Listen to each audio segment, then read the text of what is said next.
Euh, on va faire une première partie de présentation un peu générale de ce qu'est la Renaissance écologique. Et puis ensuite, on aura une deuxième partie où là, on va vraiment rentrer dans le détail du programme pour essayer de vous expliquer euh, comment il est, à quoi il sert et les différentes étapes de ce programme d'accompagnement. Et puis dans une deuxième partie beaucoup plus interactive, on avait initialement prévu de se séparer. On va voir, on va y réfléchir si on se sépare ou si on reste tous ensemble. Mais en tous les cas, l'idée de cette deuxième partie est d'être beaucoup plus interactive avec vous, de répondre à vos questions et de voir quelle sorte d'utilisation pourrait être fait de ce que nous allons vous présenter. Oui, voir les Est-ce, synergies possibles, ouais. est-ce que Quinn, tu veux rajouter quelque chose sur l'introduction? Ça va? Non, c'est bon? Ok. Bah, Emma, est-ce que tu veux commencer la présentation générale de Renaissance écologique? Oui, de ce pas. Alors, je vais Merci. partager mon écran.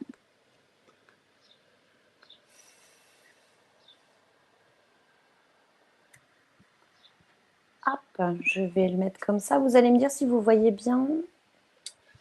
C'est pas Est-ce en que vous grand voyez? écran là. Ah voilà, là ça y est. Ouais, Là, ça y est. Ah, attendez, je c'est voudrais bon. juste couper ma caméra quand même, hein, parce que ça vous dérange pas. Ça ne sert pas à grand-chose quand je projette. Mais voilà, grand écran, c'est super. Super. Alors, nous sommes ici pour présenter le guide d'animation. Et avant ça, je voudrais faire un petit focus sur l'association et sur la méthodologie, son histoire. Déjà, notre association Renaissance écologique, elle est née en 2019. Nous sommes une association d'intérêt général et nous avons reçu notre agrément du ministère de l'Éducation nationale. Aujourd'hui, on regroupe. Ah, il y a un micro qui est ouvert et qui tapote sur le clavier. Je suis. Ouais, merci. Donc, nous regroupons plus de 600 bénévoles dans toute la France, les territoires d'outre-mer et les pays francophones. Nous proposons donc ce qu'on propose donc c'est la vision d'un monde durable qu'il est possible de faire advenir et dont les composantes sont accessibles à toutes et à tous. En effet, on voit sur le support de la Renaissance écologique que les initiatives existent, qu'elles sont à notre portée et qu'elles sont simples à mettre en œuvre. Et notre mission, notre raison d'être, c'est de faire émerger et mettre en œuvre de nouveaux récits écologiques.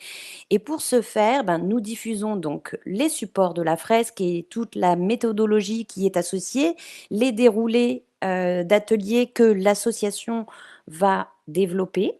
Nous animons aussi la communauté d'utilisateurs et on assure leur parcours de formation, leur montée en compétences et surtout en fait les rencontres qui sont possibles dans la communauté. On ouvre des groupes de travail, on ouvre des séances pour se poser des questions aussi sur des utilisations, sur des retours d'expérience, sur des symboles, des chantiers de la Renaissance écologique.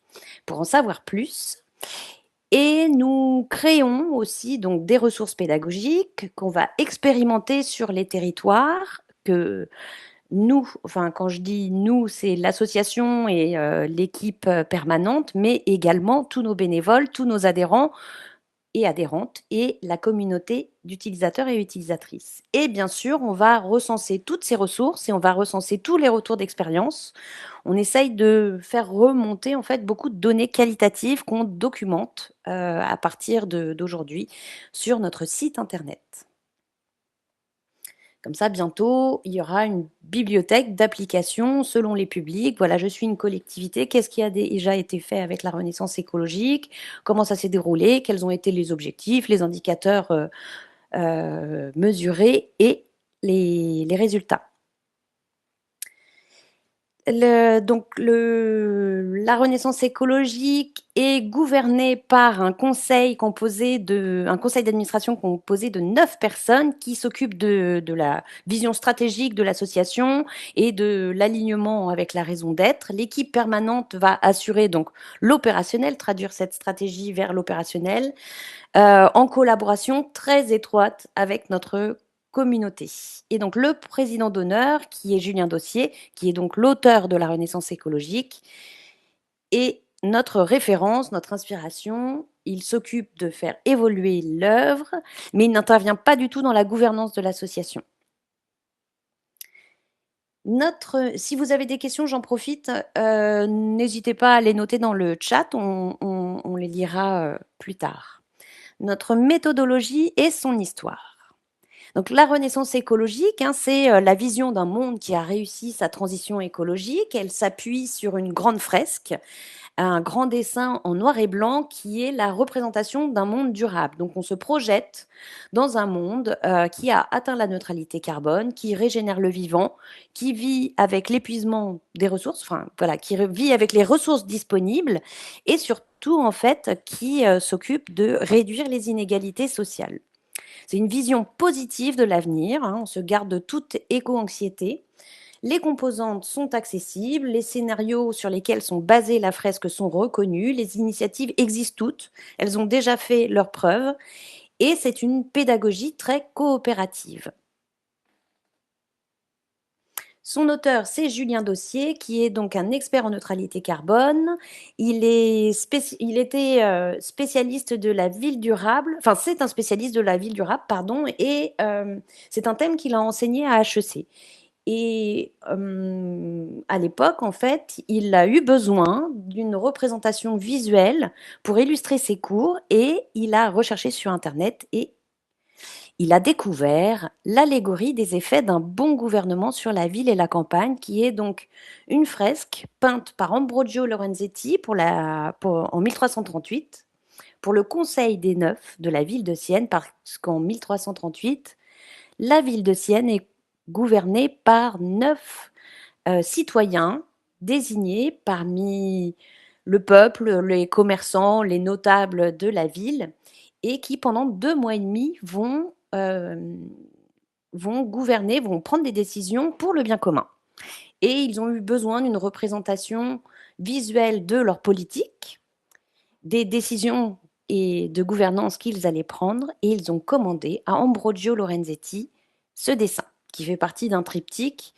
On ne va pas aller plus dans le détail sur le triptyque, mais voilà. En tout cas, cette allégorie des effets d'un bon gouvernement sur la ville et la campagne a beaucoup inspiré Julien Dossier et il s'est dit qu'il allait pouvoir transposer, en faire une traduction contemporaine pour donner à voir justement toutes les initiatives vertueuses qui existent déjà sur les territoires et s'inspirer de cette œuvre de la Renaissance.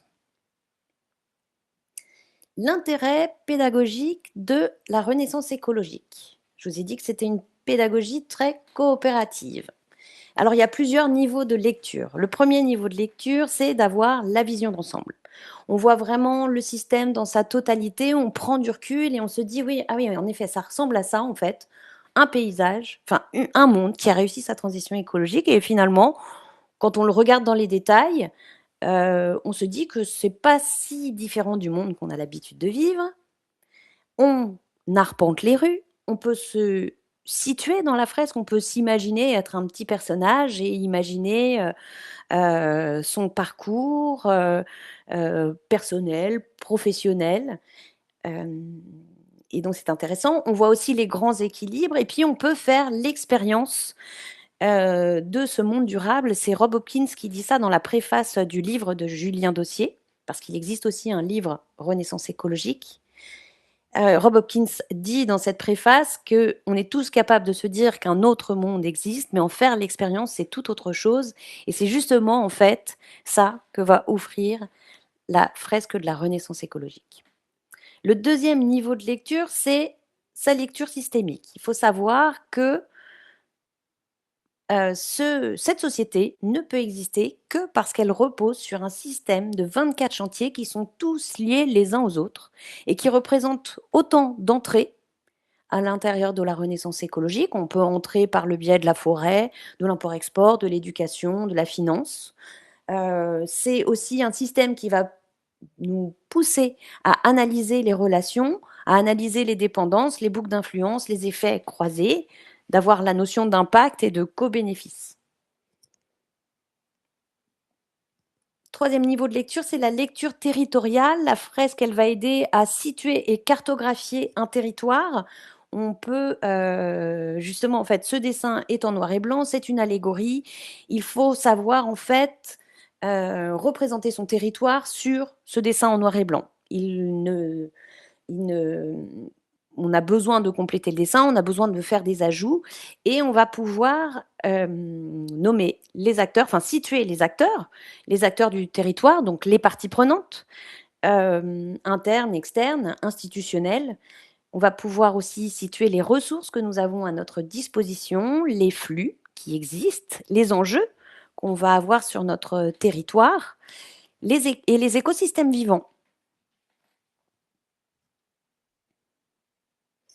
Quatrième niveau de lecture, c'est la lecture temporelle, puisque la renaissance écologique, c'est aussi un outil de planification. Toutes les actions qui sont en bas de la fresque sont des actions qu'on peut déployer de 0 à 1 an, au milieu de la fresque de 1 an à 5 ans et en haut de la fresque de 5 ans à 10 ans. C'est ce qui permet en fait de pouvoir passer de pouvoir passer à l'action, de mettre en place des premières actions, mais surtout en fait de consolider dans le temps, de déployer, de diffuser ces actions, de les démultiplier et pour aller jusqu'à l'ancrage des comportements sur le territoire. Et comme ça, grâce à cette planification, on va pouvoir aussi se donner des priorités, euh, avoir des séquences d'actions et surtout de se donner une trajectoire de transformation. Un autre niveau de lecture, c'est de faire un zoom. C'est vrai qu'à la différence de la lecture globale de cette vision en fait du monde qui a réussi sa transition écologique, on peut s'intéresser à un zoom et justement faire émerger du potentiel et explorer donc un élément plus précis euh, qu'on va aussi pouvoir explorer grâce au système des 24 chantiers. On va ouvrir des nouvelles pistes d'innovation et on va pouvoir chercher, comme ceci, en fait, à aller chercher des indicateurs qualitatifs qui sont un petit peu plus difficiles à faire, à découvrir ou à faire émerger. Et ensuite, on a un dernier niveau de lecture qui est du coup la mise en commun, le permettre d'ouvrir des espaces d'échange et de partage dans les territoires pour justement partager les analyses, confronter des points de vue et ensuite construire ensemble une compréhension collective. Et c'est vrai qu'avant de démarrer un atelier, on peut très bien aussi se poser des questions sur comment stopper l'artificialisation des sols tout en répondant aux besoins d'un territoire. Comment est-ce qu'on peut réconcilier le développement économique, la justice sociale et la régénération écologique. Ça, c'est intéressant puisque c'est à ce moment-là aussi où on va déceler dans un groupe, dans un collectif, les compétences et les connaissances de chacun et chacune. Alors, j'essaye de passer la prochaine slide. La prochaine slide, c'est du coup, une fois qu'on a vu tous ces niveaux de lecture, et avec le recul sur nos ateliers, on est capable aujourd'hui de mesurer l'impact de notre méthode, puisqu'ils sont efficaces pour fédérer les acteurs d'un territoire autour d'une vision commune, peu importe le niveau de connaissance, peu importe le niveau d'affect, on va dire, sur l'écologie. Puisque finalement c'est la vision d'un territoire, cette vision elle est séduisante, elle donne envie à tout le monde. Et on a tous envie de voir advenir un monde où nos enfants peuvent jouer dans la rue sans se faire renverser par une voiture ou d'avoir de la nourriture qui est produite près de chez nous. Donc c'est une vision en fait qui fédère vraiment énormément de monde. On peut intégrer et articuler d'autres démarches d'analyse et d'action sur le support de la renaissance écologique, cette pédagogie coopérative hyper innovante, en fait, elle nous permet de faire du design et de pouvoir, par exemple, travailler un bilan carbone sur la renaissance écologique ou alors justement développer un nouveau cycle d'atelier en utilisant un modèle de transformation économique qu'on va vous présenter juste après, qui est le modèle de John Kotter. Le dessin aussi peut s'adapter à une très grande variété de contextes géographiques, culturels, institutionnels. Par exemple, en Martinique, on peut utiliser le dessin pour protéger la mangrove. Le Luxembourg peut utiliser le dessin pour situer, justement, cartographier tous les acteurs qu'il a aujourd'hui à sa disposition pour euh, contribuer aux 24 chantiers. Le Grand Amiénois aussi peut utiliser la Renaissance écologique pour communiquer autour de son PCAET. Donc vraiment, voilà, la variété de contextes géographiques est hyper intéressante. On peut mobiliser les plus jeunes publics et développer les compétences vertes. C'est vrai que le dessin parle de lui-même. On n'a pas besoin de savoir lire et écrire pour comprendre ce qu'il y a sur la Renaissance écologique. Et ensuite, le dernier point, c'est de pouvoir favoriser l'appropriation collective grâce à un langage visuel qui est donc aussi accessible au-delà des barrières linguistiques. Et j'ai terminé et je te laisse la main, Olivier, pour présenter le cycle d'atelier, c'est ça? Mhm. Très bien. Euh, Je vais juste Je vais mettre peut-être mon avant micro. voir s'il y a des questions. Ouais, merci Emma. Est-ce qu'il Mince. n'y a pas eu de questions dans le chat? Est-ce qu'il y a des questions ou des remarques sur la présentation rapide qu'a fait Emmanuel à propos de la Renaissance écologique? Notamment pour les personnes qui découvrent la fresque. N'hésitez pas à nous dire, parce qu'on a tellement l'habitude de la voir qu'on n'a plus le regard du premier amour. Donc, pour ceux qui la découvrent, n'hésitez pas à réagir.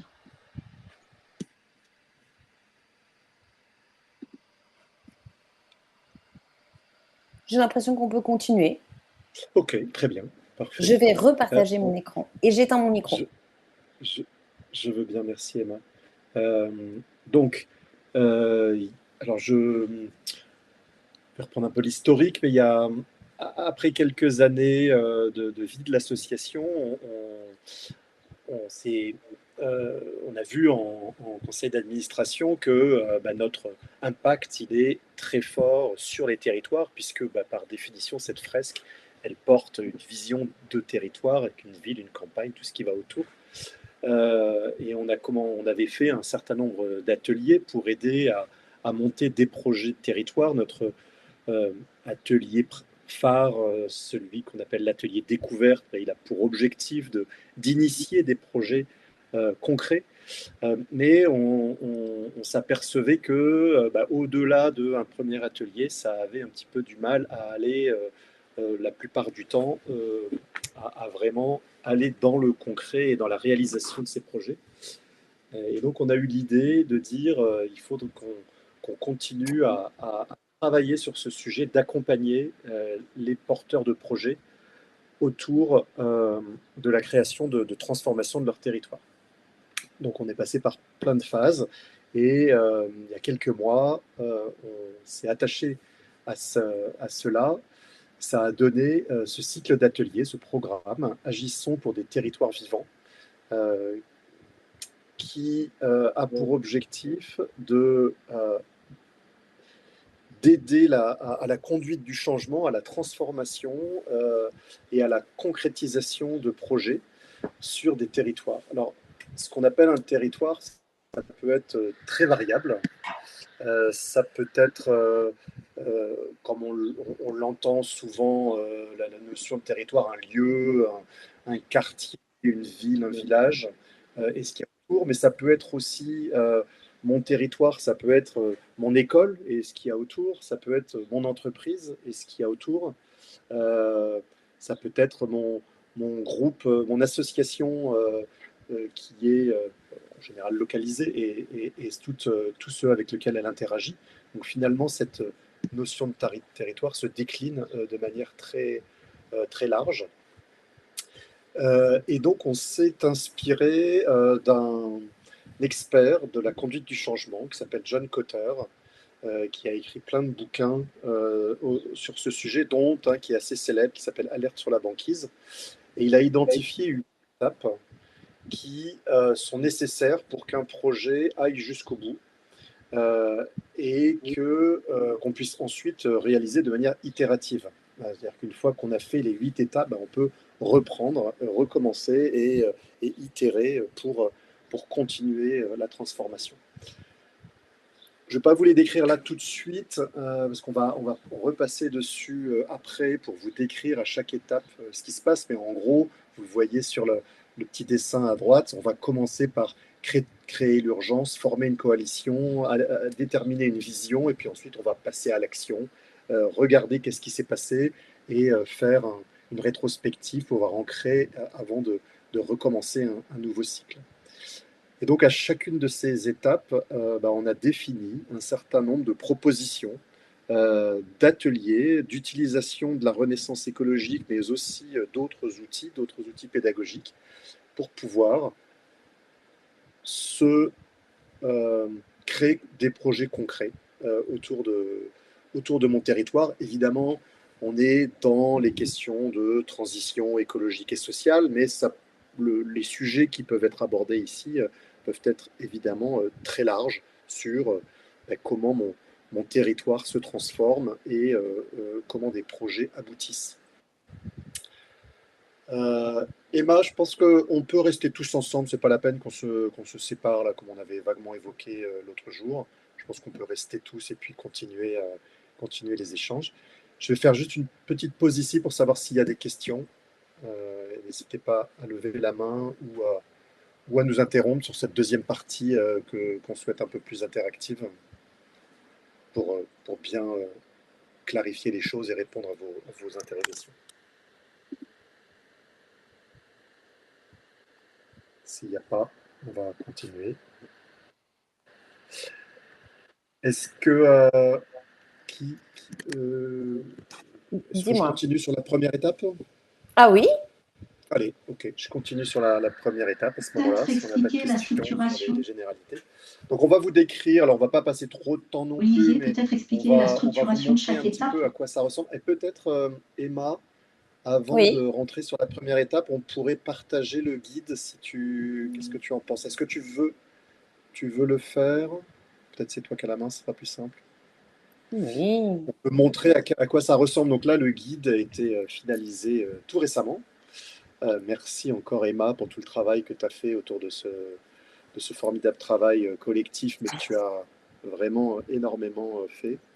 J'étais super motivée. Non mais vraiment, en fait, c'est trop beau comme projet. Puis voilà. C'est très enthousiasmant. Donc on a rédigé un guide papier qui a aussi plein d'annexes, plein de documents. Donc première peut-être précision, c'est que ce document va pouvoir être utilisé par n'importe qui, par des citoyens, par des groupes, mais la seule petite limite qu'on a mise, c'est que les personnes qui s'en emparent doivent être membres de l'association Renaissance écologique. Donc en fait, c'est un document pour les membres, mais qui a quand même vocation à pouvoir être utilisé si possible, enfin si nécessaire en autonomie. Donc soit des personnes, des porteurs de projets ont envie de s'emparer, de se former et d'utiliser ces outils, soit ils préfèrent se faire accompagner par des personnes plus expérimentées comme Queen, moi, ou des personnes de l'association, des permanents. Et donc on peut organiser aussi différents types d'accompagnement. Oui. Je rebondis juste, en effet, comme toutes nos ressources pédagogiques, le guide d'atelier est dédié en fait à nos adhérents.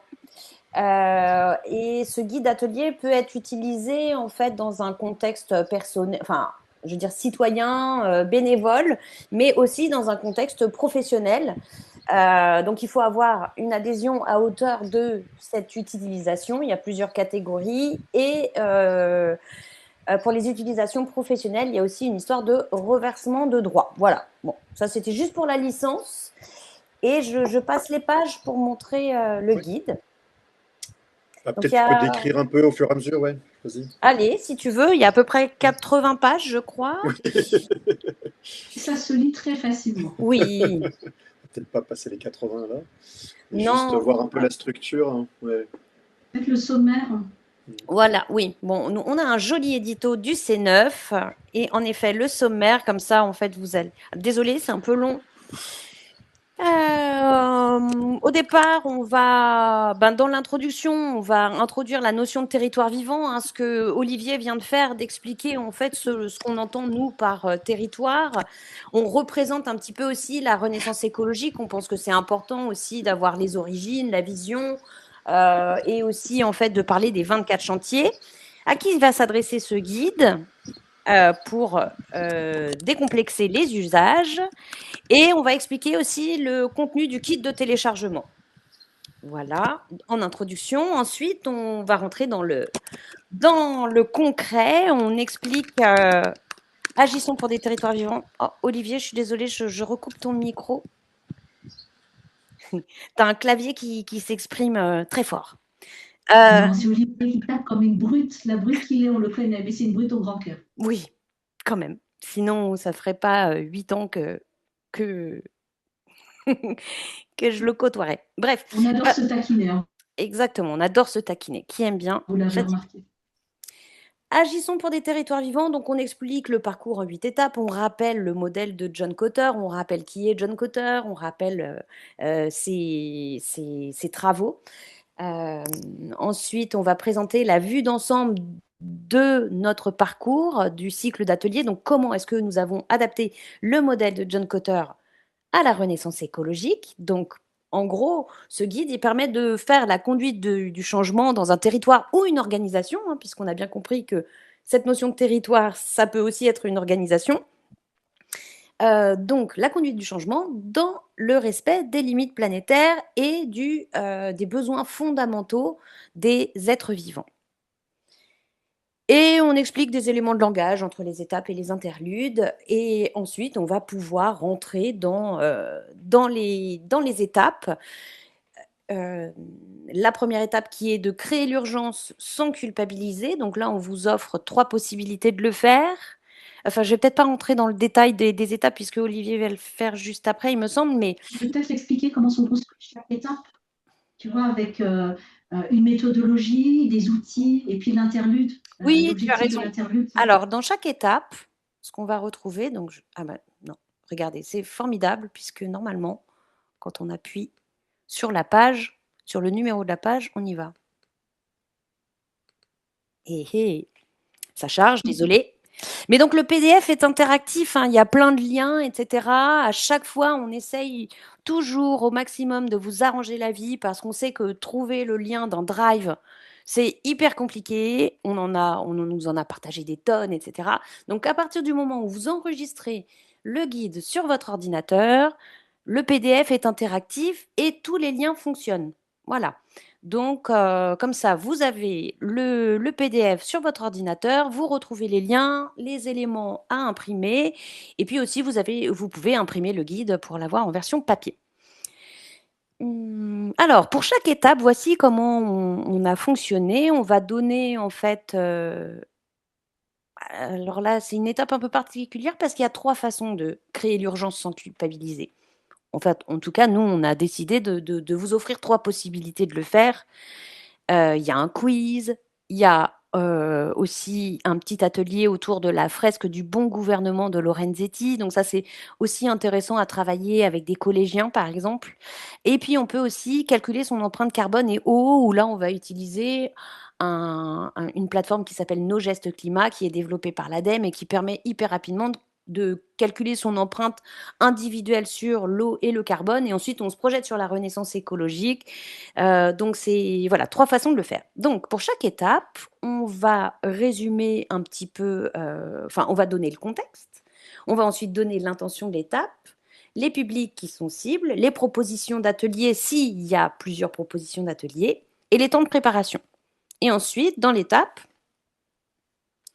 on rappelle l'intention, on va donner les objectifs de l'étape, on vous donne le nombre de participants, les publics cibles, le nombre d'animateurs dont vous avez besoin, la durée des ateliers, le temps de préparation, ce qu'il faut faire pendant ce temps de préparation, genre réserver une salle, avoir un rétroprojecteur, un grand mur pour afficher la fresque, le matériel dont vous avez besoin et des points de vigilance. Ensuite, pour aller plus loin, qu'est-ce qu'on peut faire aussi pour aller plus loin? Est-ce qu'il n'y a pas d'autres partenaires qui proposent comment dire, des ressources qui pourraient être intéressantes d'utiliser ou voilà. Si vous avez envie d'aller plus loin, il y a toujours des petites options. Ensuite, on va retrouver le déroulé de la séance pédagogique. Donc le quiz est donc conçu pour couvrir l'ensemble des 24 chantiers. Donc on explique comment animer le quiz des 24 chantiers. Et là, le quiz, pour retrouver le lien, il est dans le matériel. Et donc si je clique dessus, je retrouve le quiz. Et voilà comment on fonctionne à chaque fois pour chacune des étapes.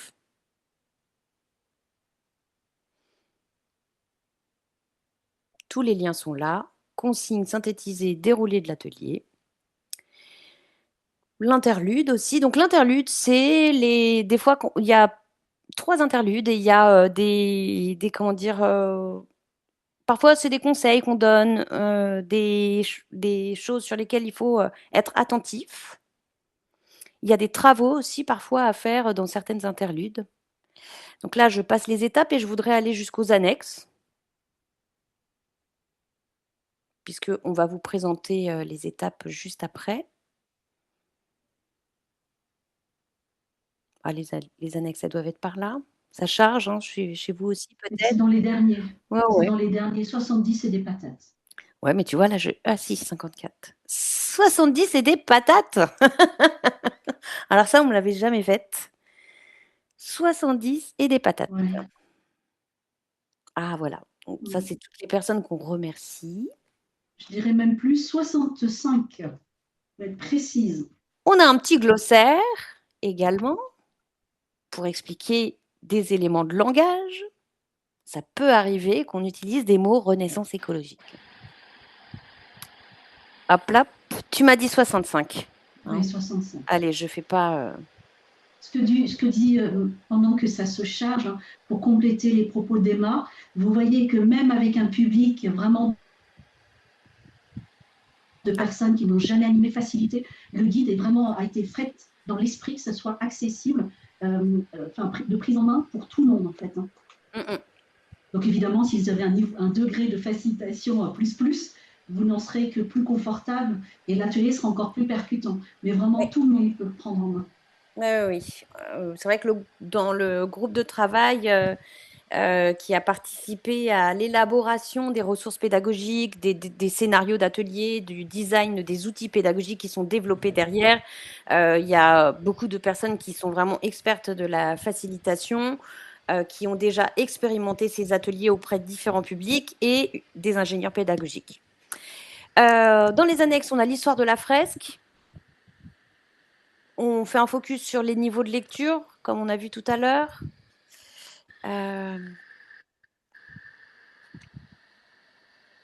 Comment est-ce qu'on peut adhérer aussi ou commander une fresque? Parce que dans le kit de téléchargement, vous avez des fichiers qui vous permettent d'imprimer des petits formats de fresques.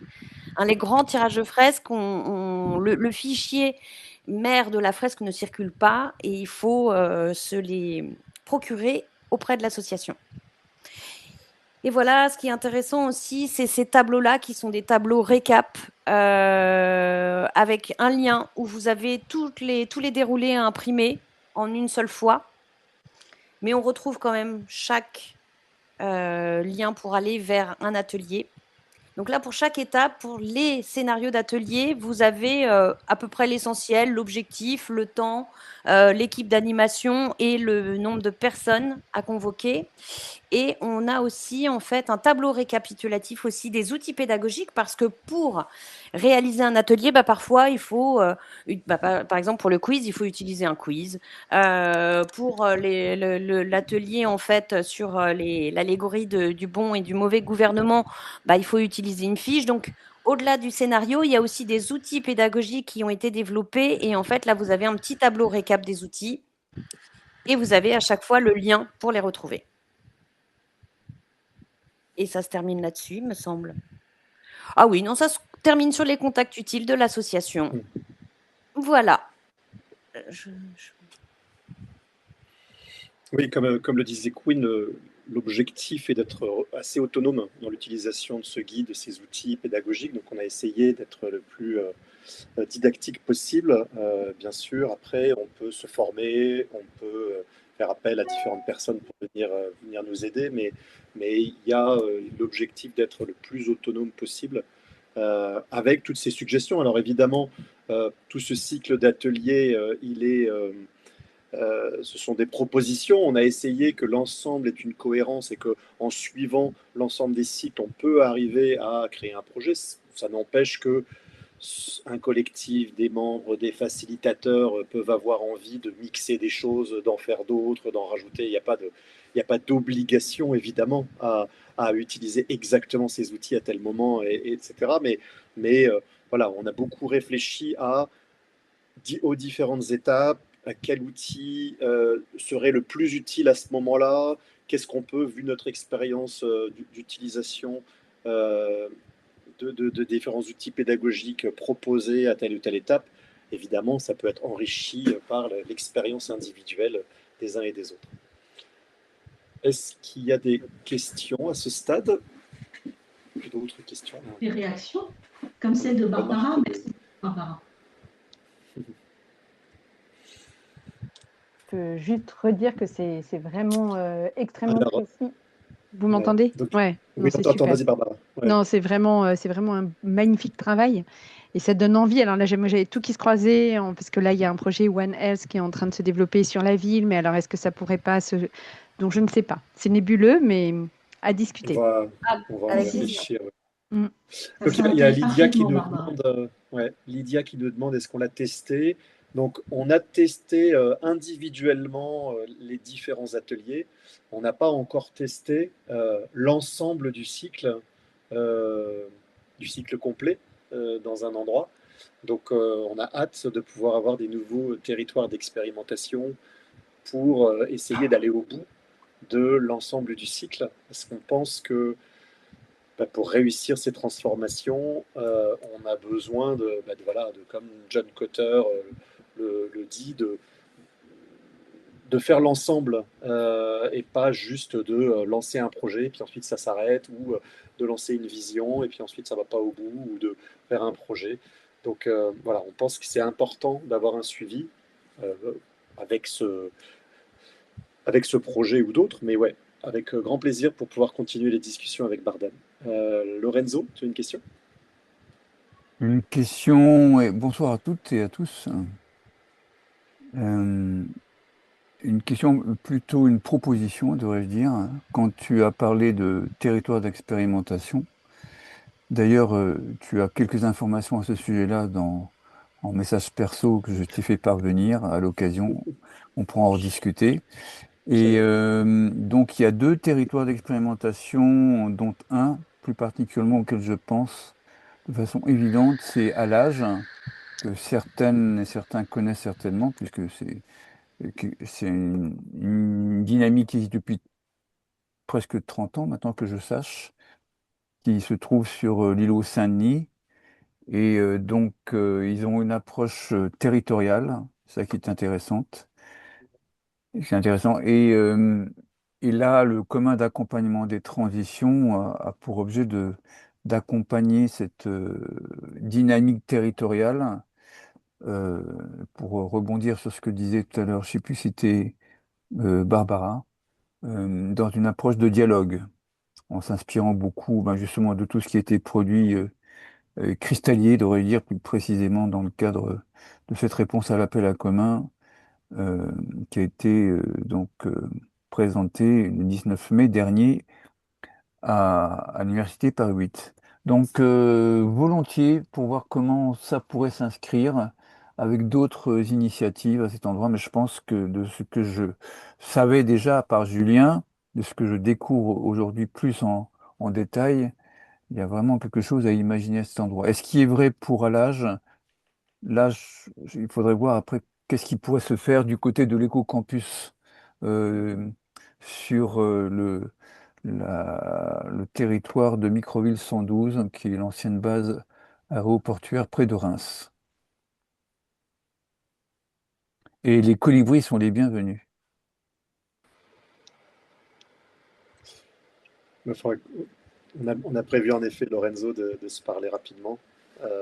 Mais avec plaisir. Je ne connaissais pas le deuxième projet là dont tu parles. Avec plaisir pour voir comment réfléchir à tout ça. Donc en effet, avec l'association, on a hâte de trouver des territoires. C'est un peu pour ça qu'on fait ces présentations aussi, hein, pour créer des synergies avec les...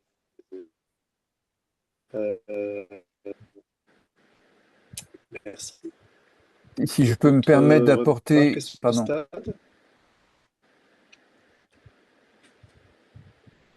Je sais pas si... Non, mais du coup, je pense qu'on peut peut-être continuer à dérouler les slides, non, pour voir justement ce qu'on propose. Pour plonger un peu plus encore. Allez, plongeons un peu plus encore. Ça parlera à Jérôme, hein, le passionné de la mer, mais on va plonger dans ce bel océan. Oui, et puis comme il fait très chaud, plongeons pour nous rafraîchir. Alors, je repartage, je vais faire ma vidéo. Est-ce que tu veux commencer? Oui, très bien. J'arrive, ma queen, j'arrive. Oui, tout à fait. Pendant que l'image apparaît, hein, l'idée des très rapides présentations que l'on va faire en alterné avec l'ami Olivier et moi-même, on ne va pas vous lire, ce n'est pas un arpentage lecture du guide. Prenez le temps de le découvrir, il est vraiment riche. Et moi, je suis vraiment admirative du travail fait par les membres de la communauté Renaissance écologique, parce que en fait, ça fait ressortir toute la puissance de ce dessin que nous, on sentait, mais on n'avait pas encore jusqu'à présent réussi à trouver les bons outils pour le faire et la manière de montrer. Et vraiment, ce projet des territoires vivants, les ATV, comme dit Olivier, il s'y prête à merveille. Donc, nous, on vous invite à plonger dans le guide et surtout, parce que ce guide vient d'être écrit, l'encre est à peine sèche encore, n'hésitez pas, si vous découvrez peut-être des choses à améliorer, des phrasés, des choses qui manqueraient. Je suis désolée, je suis avec mes neveux et ils regardent le match de foot. Ça s'entend, ils sont très enthousiastes. Et donc, voilà. Donc, la première étape, comme l'avait décrit Emmanuel, donc l'idée, c'est toutes les étapes se construisent de manière assez similaire. Toutes ne reposent pas obligatoirement sur la renaissance écologique, mais la fresque renaissance est vraiment le support de travail. Le visuel est important, parce qu'aujourd'hui, on parle de transition, mais finalement, tout le monde veut transiter, mais on ne sait pas ce qui se cache derrière la transition. Donc, d'avoir une proposition d'une image, d'un visuel de la transition, ça permet ensuite d'ouvrir à la fois l'imaginaire, mais également les discussions, et peut-être aussi de faire tomber quelques biais ou schémas mentaux bloquants. Mais en tout cas, comment ça se construit? Donc toujours une étape. Donc chacune des étapes repose sur la boussole de Cotter, une présentation des outils, et puis cette étape interlude qui est une étape importante parce que c'est à la fois, ça permet de créer la fluidité entre chaque étape et en même temps de faire la transition et éventuellement, si jamais vous séquencez ces étapes sur un temps plus ou moins long, ça permet aussi de pouvoir faire un récap de ce qui a été fait et notamment pour embarquer les personnes qui débarqueraient dans l'aventure au fur et à mesure. Moi, j'ai l'impression que le son est assez haché de mon côté, donc dites-moi si ce que je vous dis, enfin en tout cas mes paroles sont hachées, dites-le moi et j'essaierai d'éteindre mon écran par exemple. Donc sur la première étape, l'objectif de cette étape, c'est de créer en tout cas la conscience de ce sentiment d'urgence à agir, mais en même temps, l'idée, c'est de ne pas culpabiliser ou stigmatiser, mais voilà, faire émerger une conscience collective, une conscience partagée, faire émerger des enjeux communs autour de lesquels on va se réunir. Et puis, la force à la fois de la méthode de Cotter, mais surtout de la renaissance écologique, c'est de montrer, mais vraiment visuellement, la systémie des enjeux, ces interdépendances, ces interrelations, ces interactions, à la fois dans les enjeux, mais également dans les parties prenantes. Donc là, évidemment, on commence à utiliser un visuel pour commencer à embarquer le plus de monde possible. Et progressivement, d'embarquer et de créer une coalition pour le bien commun. Je vais m'arrêter là parce que j'avais promis que je ne rentrerai pas plus dans le détail et je passe la main pour l'étape 2. Merci.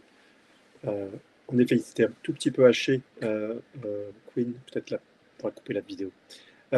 Merci. Donc, en effet, après avoir créé l'urgence, et nous, on a rajouté sans culpabiliser, euh, avec différentes propositions qui sont faites.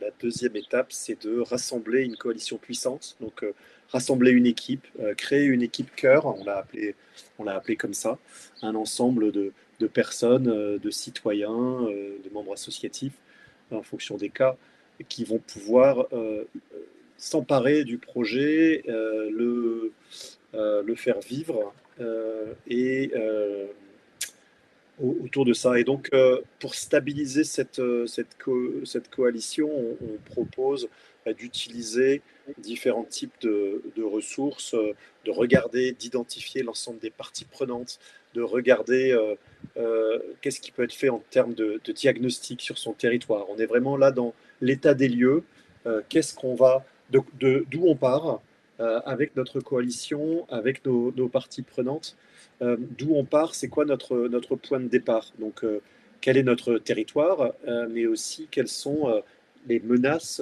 qui sont dessus et peut-être les opportunités, les forces, les faiblesses autour de tout ça, pour pouvoir vraiment se mettre en œuvre avant de se dire tiens, j'ai une idée, il faut qu'on fasse ceci, cela. C'est de se dire voilà, c'est quoi notre point de départ.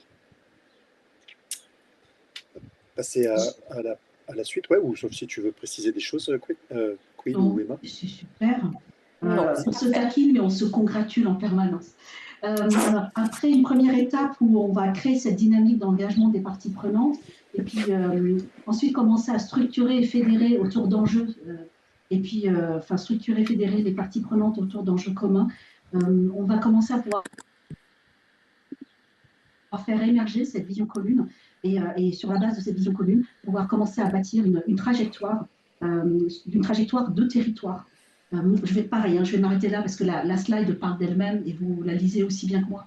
Mais en tout cas, là, on commence à pouvoir à la fois faire appel à l'imaginaire par des séances d'écriture ou des fresques sonores. Et c'est bien, Emmanuel, c'est bien la fresque qu'on avait faite pour ATD. Hein. Oui. Elle est géniale, franchement, elle est géniale. Je l'ai utilisée la première fois et je vous le dis, ça crée vraiment tout de suite, on se plonge réellement dans la fresque. Et je passe la main pour l'étape 4. Je voudrais juste faire un petit focus là quand même sur cette étape parce qu'il y a un outil pédagogique qui a été développé et qui est hyper intéressant.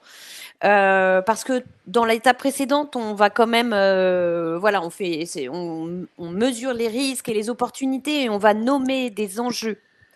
Et en fait, la matrice qui est utilisée, une fois que vous rentrez des niveaux de priorité, vous rentrez des niveaux de priorité et on va vous dire ça, c'est un enjeu prioritaire.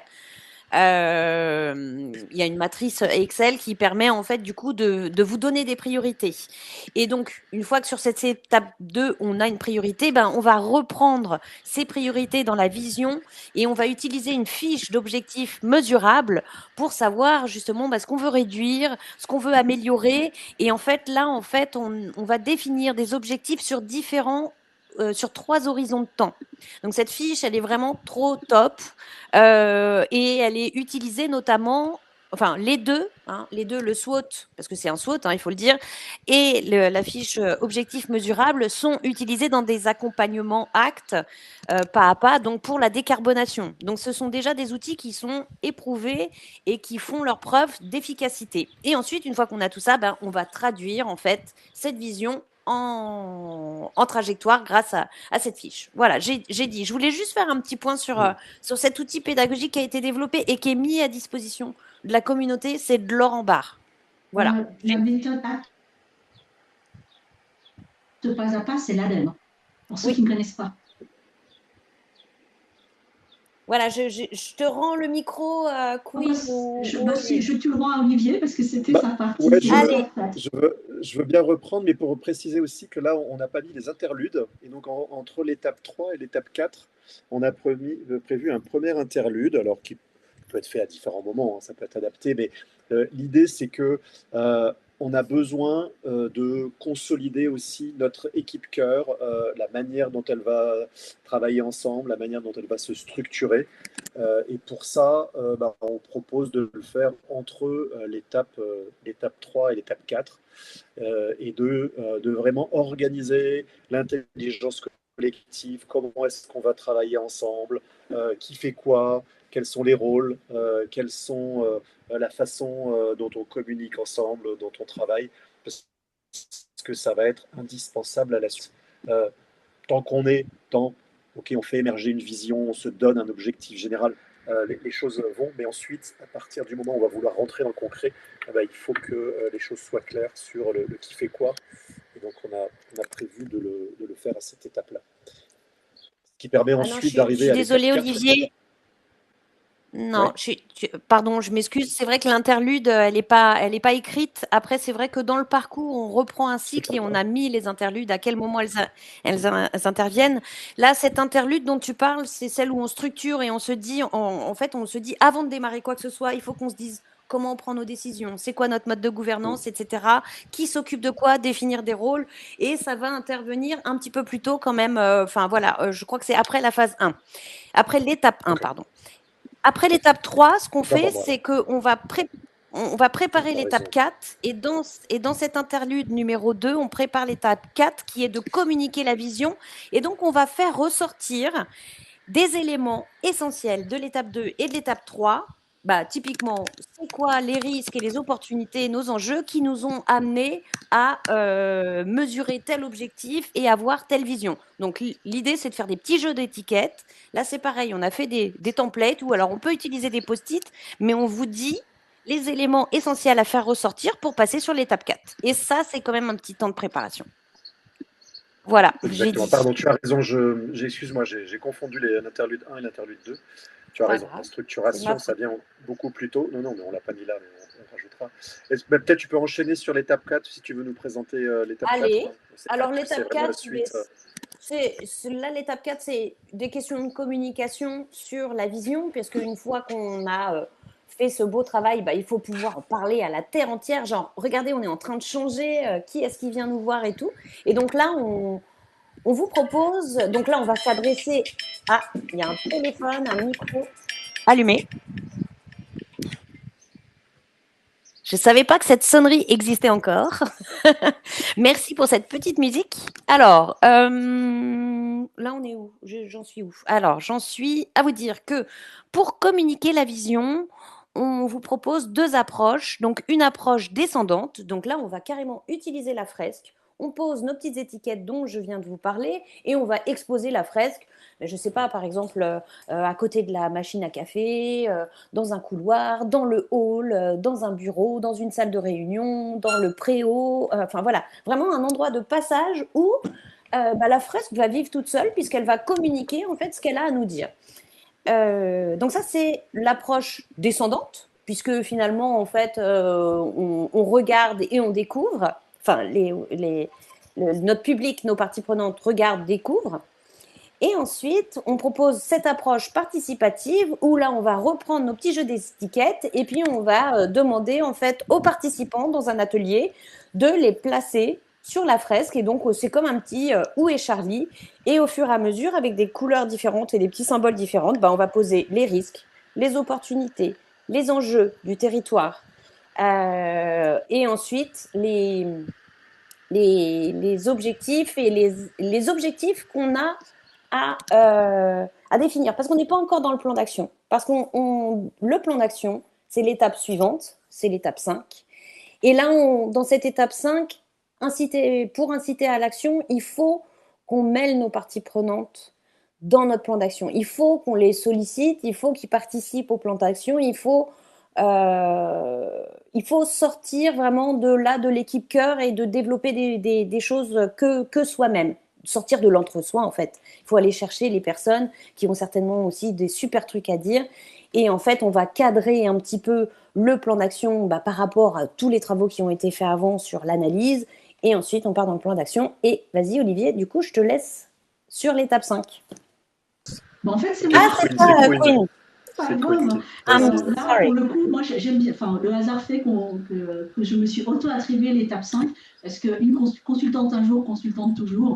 Donc là, je retombe sur mes pattes, après avoir identifié les enjeux, priorisé les enjeux, avoir une vision pour embarquer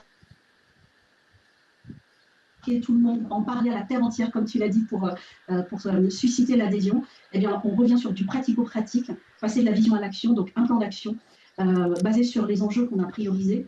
Et donc, du coup, ces étapes 1, 2, 3, 4 hein, qui ont précédé, c'est vraiment des étapes de diagnostic où il faut vraiment prendre le temps de travailler à la fois la méthodologie et les outils qu'on vous propose, mais surtout hein, de pouvoir mobiliser et pérenniser et fidéliser. Hein. Y.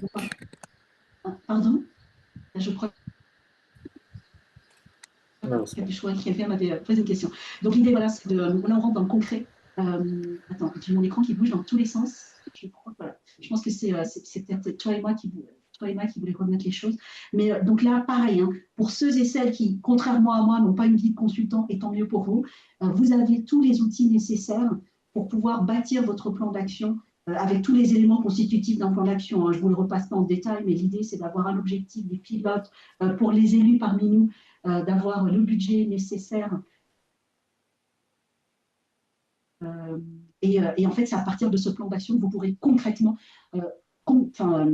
embarquer les personnes autour de vous. Et surtout, oui, c'est là où la méthodologie fresque Renaissance écologique et surtout cette vision des 24 chantiers, parce qu'il faut se dire, mais par où on commence? Et la vision des 24 chantiers que vous aviez repris précédemment, mais qui va vous resservir encore plus aujourd'hui ici, va vous être une boussole pour pouvoir commencer à poser vos premières actions. Je m'arrête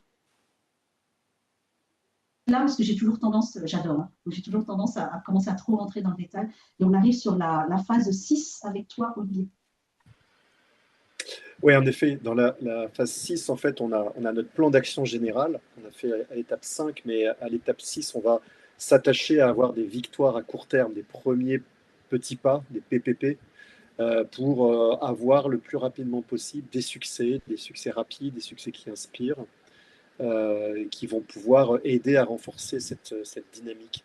Et donc, on va se répartir les tâches, réaliser les actions, et puis commencer à célébrer les premières actions. Donc ça, c'est important.